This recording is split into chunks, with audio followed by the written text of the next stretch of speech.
Pembentukan tingkah laku kanak-kanak bermula sejak awal kehidupan. Persekitaran keluarga dan sekolah memainkan peran penting dalam membentuk sasiah, emosi dan sosial kanak-kanak. Kerjasama antara guru dan ibu bapa menjadi asas kepada perkembangan yang seimbang.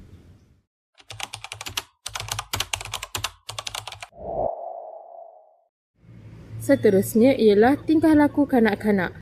Kami memilih dua tingkah laku positif iaitu sifat ingin tahu dan mendengar arahan guru yang membantu perkembangan kognitif dan disiplin kanak-kanak. Menurut Jane Piaget, kanak-kanak belajar melalui pengalaman dan interaksi persekitaran. Namun, tingkah laku negatif seperti mengejek dan menggigit juga berlaku. Menurut Albert Bandura, kanak-kanak meniru apa yang mereka lihat. Manakala, B.F. Skinner menegaskan bahawa tingkah laku boleh dibentuk melalui peneguhan. Oleh itu, peranan guru dan ibu bapa amat penting dalam membimbing tingkah laku kanak-kanak.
Pergi ke kita mendalam sikit, kan pelbagai masalah yang dihadapi, betul. Okey, sekarang ni kita fokuskan kepada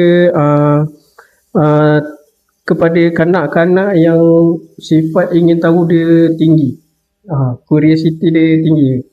Okey, soalan dia, apakah kaedah atau strategi yang cikgu gunakan untuk membentuk tingkah laku sikap ingin tahu dalam diri kanak-kanak? Kalau curiosity ni dia lah. Kanak-kanak dia ni memang sifat dia ingin tahu. Macam dalam kelas kita kan ada macam-macam kan. Hiasan dinding lah, kat kerusi, kat meja semua ada kan. Kalau susah, kita susah untuk bagi arahan. No, kita tak boleh macam jangan tu, tak boleh. Salah satu cara lah yang saya pernah buat, biarkan diorang explore. Dan kalau benda tu bahaya, kita biar je diorang, tapi kita ada dengan diorang.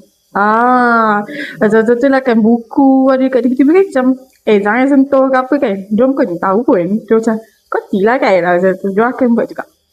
Saya pakai. So instead of kita macam marah, bila sepah tu, kita ajar diorang susun balik. Diorang rasa macam, kalau aku kena dah bersepah, kena kemas pula. Macam tu. Itu antara sifat ingin tahu kanak-kanak sebab diorang nak tengok juga tekstur buku. Buku tu ada apa dekat dalam tu, lagi-lagi buku yang berwarna-warni. Biarlah diorang sempah, diorang tengok. Asalkan kalau lagi-lagi kalau benda bahaya, kita kena ada dengan diorang. Kalau dalam kelas kan ramai, kita jugalah kena ambil inisiatif untuk elakkan ada benda yang bahaya dalam kelas. Sebab macam kita cakap tadi lah, sifat ingin tahu kanak-kanak ni sangat tinggi. Menjawab tak?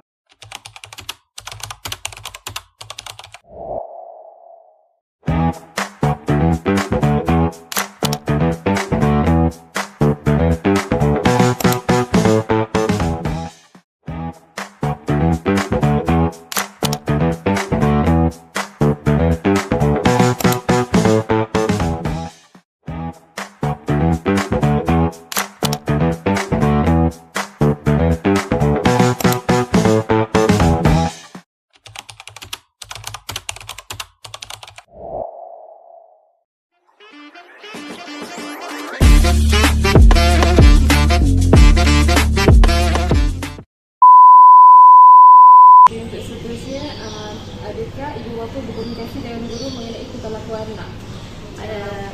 Contoh kalau macam anak kan biasalah nakal kat sekolah apa semua kan. Jadi macam mana untuk ada tak guru atau Saya rasa tak ada masalah tingkah laku.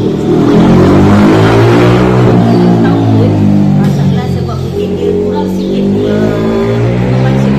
Dia cuma kena rasa beri latihan pada dia. Dan kami akan berbincang dengan cara macam tu adalah mengambil tuition ataupun cikgu sekolah yang datang ke rumah. Tuition di rumah. Cikgu tak ada masalah dengan dia. Cuma daripada segi budak lelaki ni saya tahu, anak lelaki saya ada 2 orang. 3 orang tahu. Dia orang ni lelaki ni memang lambat. Dia orang dah 3 pun tak pandai membaca. Berkompare dengan yang anak perempuan. Anak orang lain saya tak tahu, tapi anak saya. Dia orang lambat sikit pick up. Tapi bila dah sampai tingkatan menengah, dia orang lebih pandai lagi daripada yang perempuan ni. Tapi biasanya perempuan lebih matang kan. Lelaki, anak saya lelaki memang lambat membaca. Saya tahu sangat. Yang Tafiz dulu sampai darjah 5 baru pandai membaca. Tulisan pun macam saya ingat saya pun suruh dia buat latihan. Anak saya kecil ni saya tak ada masalah apa-apa lah. Cuma daripada segi membaca tu kurang. Dia lambat sikit lah kan. Tapi saya bagi dia kata-kata semangat lah. Motivasi dekat dia, latihan, belikan dia buku macam tu lah.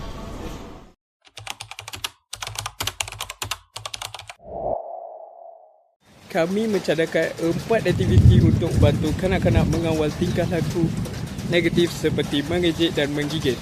Pertama, dari sudut emosi, kanak-kanak belajar kenal dan kawal emosi mereka.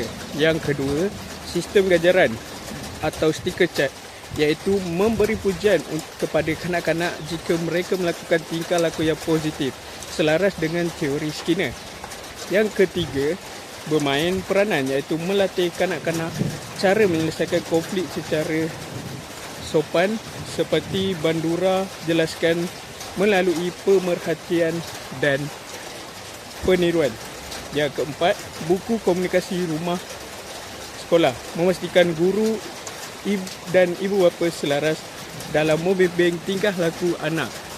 Dengan aktiviti ini, kerjasama guru dan ibu bapa dapat membantu kanak-kanak membentuk tingkah laku yang lebih positif.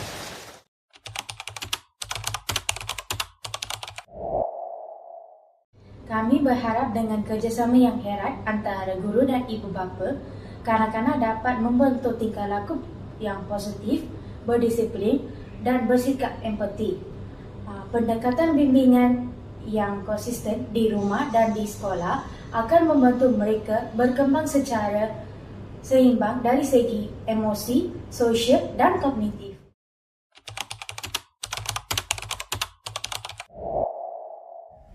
Kesimpulannya, pembentukan tingkah laku kanak-kanak memerlukan panduan, contoh teladan dan sokongan berterusan daripada guru dan ibu bapa. Dengan komunikasi yang baik dan aktiviti yang sesuai, kanak-kanak dapat mengawal emosi, berinteraksi dengan baik dan menunjukkan tingkah laku positif dalam kehidupan seharian mereka.